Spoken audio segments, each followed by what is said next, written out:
When you are searching for a job, usually in the requirements, you would need some experience.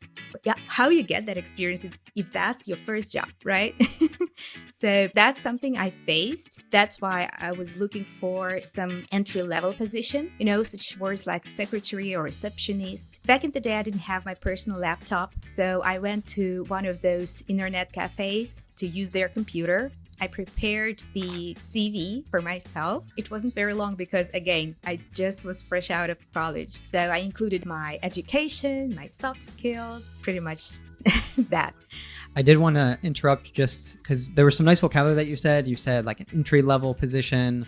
You said that college was like a greenhouse. You said fresh out of college. Mm-hmm. So if you're fresh out of something. And we won't define these right now. For those of you, if you are watching on YouTube or you're listening on Spotify, Apple Podcasts, or another platform like that, I really recommend that you download the RealLife English app and you check out this episode there because you'll get definitions and vocabulary flashcards for all these so you can learn them and never forget them. So Ksenia, back to your story. Sorry for the interruption. Thank you, Ethan. That was like really, really important information. So yeah, I sent out my CVs. And I was just waiting for a call. Oh, I forgot one more important detail. That wasn't only my first job and something new, a new experience. It also was a new city because from my native town, from 𝗙𝗣𝗟𝗟𝗏, I moved to the capital city, to Kyiv. So you can imagine I was just lost, confused. I don't know what to do. And the strategy I chose for myself was just like, okay, girl, just relax and be yourself. And yeah, just relax. I think that I relaxed too much because on the day, because like I just wanted to make an appearance of being just confident and that, oh, okay, it's like, yeah, I came, I got my job.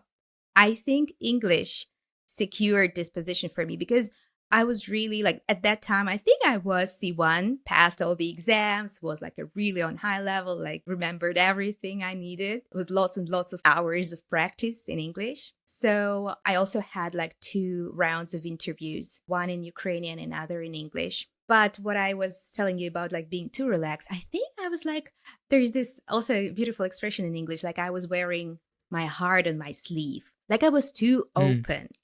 Like they asked me a question. Sharing too much. Yeah. And I was just like shooting answers and just like I wasn't hiding. And I thought at that time that that's good because it shows that I'm open. They can rely on me. I'm trustworthy. Maybe I was like oversharing stuff. Like, for example, just to give you one example, they asked me, okay, Ksenia, why did you come to Kyiv, to the capital city? I imagine they wanted to hear about my ambitions, about my plans to grow, to develop personally, right? What Ksenia answered? Sheer truth. I came to my boyfriend.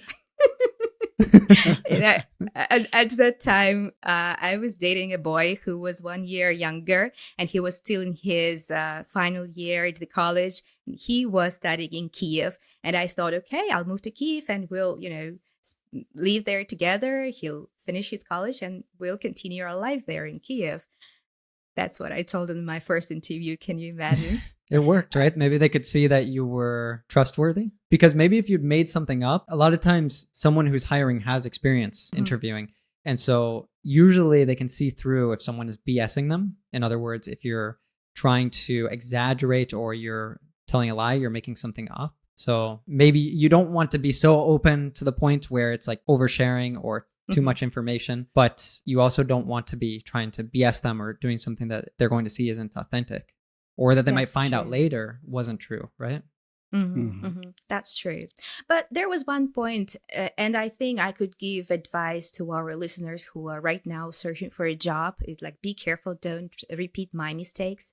Is that I was so excited, and like Thiago, I really wanted to work in English, to use my skills, to use the language. That's why while I was searching for a job, I was filtering for the jobs that require English. And I was sure that they do need English because I even had an interview in English. They were checking my level of English. But then when I started the job, during the second week, I saw that I hardly used it. So they were looking for a person with English, but then I didn't use that so much. That happens to a lot of people I know, that they got a job that says English is required. They may even have an interview that's in English to test their level, like you said. But then they arrive there and they realize that they're hardly getting any opportunities to use their English, when that was one of their goals with the job, was to be somewhere where they could use it daily.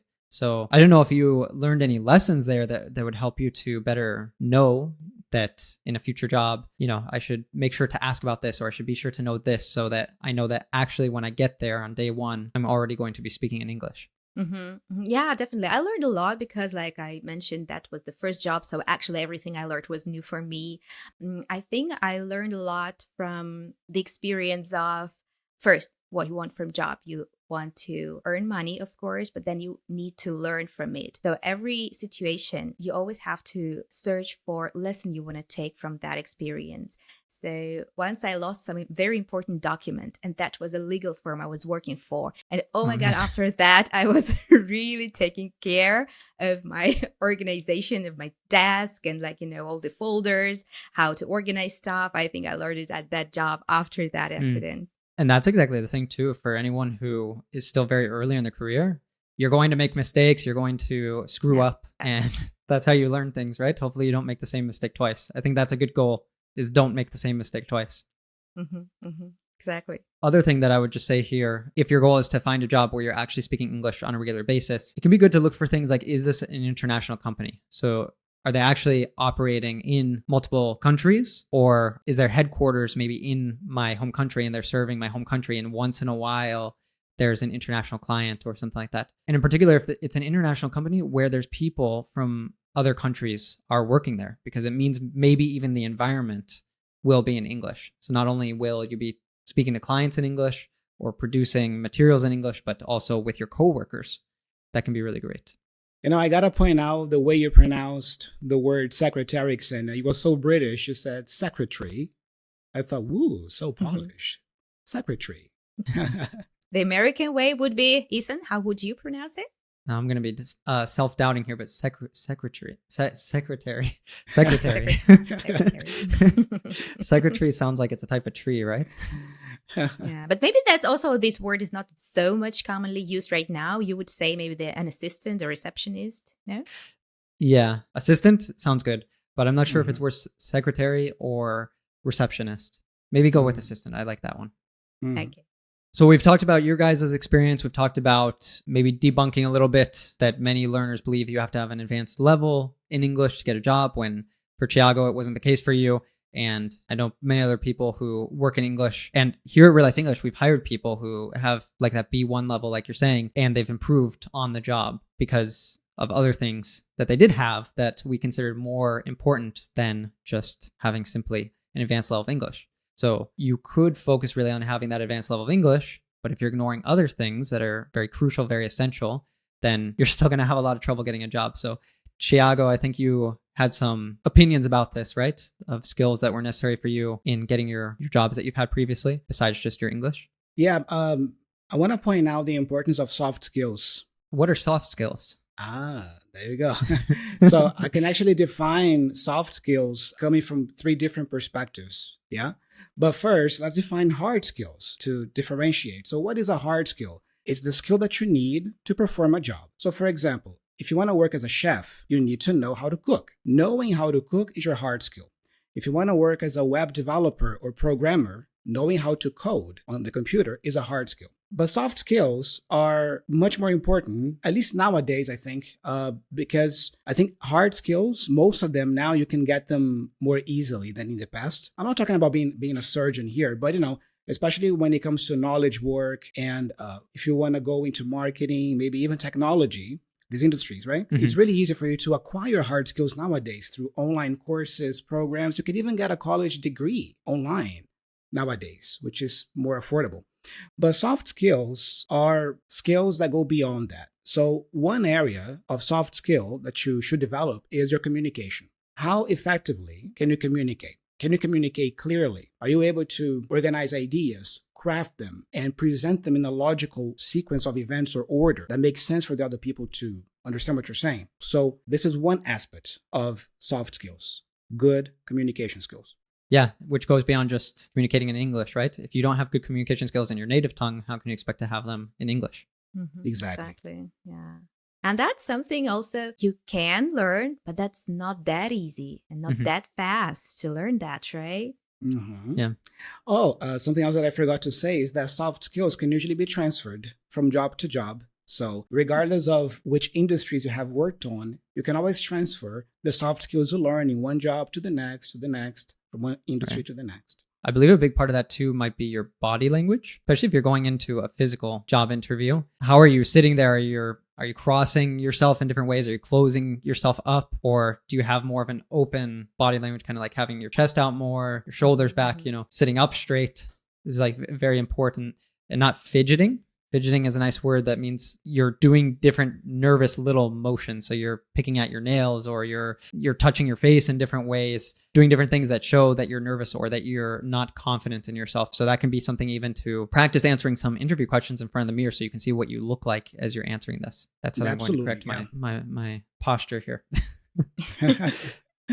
A second aspect of soft skills is relationships. How you relate with other people. Are you able to successfully work with your peers, with your bosses, supervisors, work in a team and deliver a result with other people? I'm not talking about being friends with coworkers. Of course, that can happen, but it's about working well together for a common goal. Can you do that? Your emotional intelligence when it comes to navigating conflicts in the workplace, because conflicts in the workplace are inevitable. How do you deal with a conflict that you have maybe with a coworker? How do you navigate that? How do you find a resolution for that? How do you ask your boss for a raise? Your relationships, how you relate with people, your emotional intelligence is also part of your soft skills. Is giving and receiving feedback also considered as a soft skill? Absolutely. And I think it's related to the emotional intelligence and the communication. These two aspects there. Yeah. A lot of people might take being a good team player as that means I have to agree with everything that my superiors say or that people who have been working here longer than I say. But it's not that, right? Most companies nowadays are valuing more that you have strong opinions and you know how to share them. And obviously, if your opinion isn't the one that is decided upon in the end, you're able to commit anyway to the winning idea, but that you speak your mind. So the feedback and the speaking your mind, this is something that for many people, and especially depending what culture you come out of, this can be even taboo in many cultures, speaking your mind or giving feedback. So it's something you really have to practice, because at least if you're in a company that has maybe more of an American culture or even a British culture, it's something that you're going to encounter nowadays. What's your soft skill? I'm asking a lot of questions. That reminded me of actually one situation in my second job where there was a girl. She was really beautiful. And I don't know, I befriended all of the girls there except this one girl. And I don't know why. I really wanted to become closer with her because she looked really sweet and nice, but somehow she didn't like me. And then there came a day where I decided to face it and just ask her directly, what's wrong? Why don't you like me? And well, she also decided to be honest. And she said, like, you're just asking so many questions. I don't know. I was curious and I really wanted to learn quickly. So in my first week at that job, maybe I was too intrusive. I don't know. I was asking a lot of questions, and that's something she didn't like.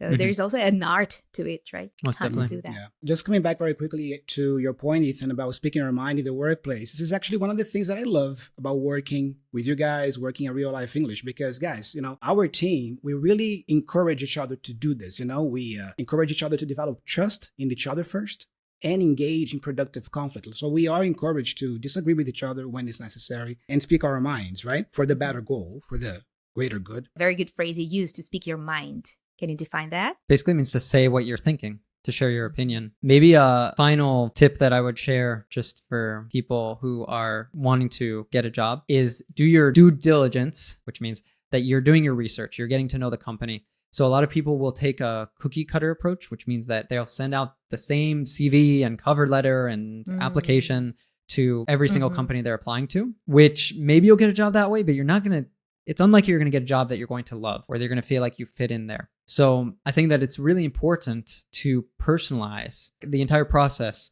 for the job and to be selective. It's not just the company making a decision to hire you, it's you making a decision to work at this company. So you should really get to know, is this a place where I'm going to be happy working?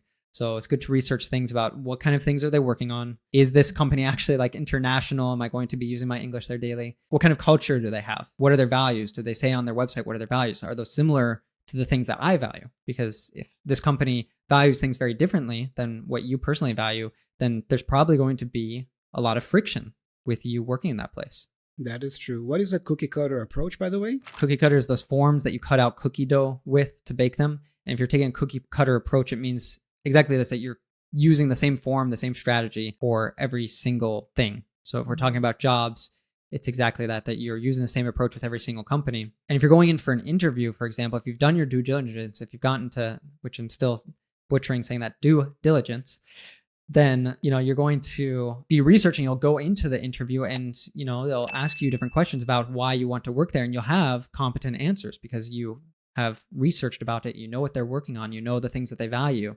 So you'll be able to speak directly to the things that that company is looking for. And you're going to really shine compared to other applicants, other people who are in the process because of that. If you haven't done that, then you won't even register. They're not even going to have remembered the interview with you.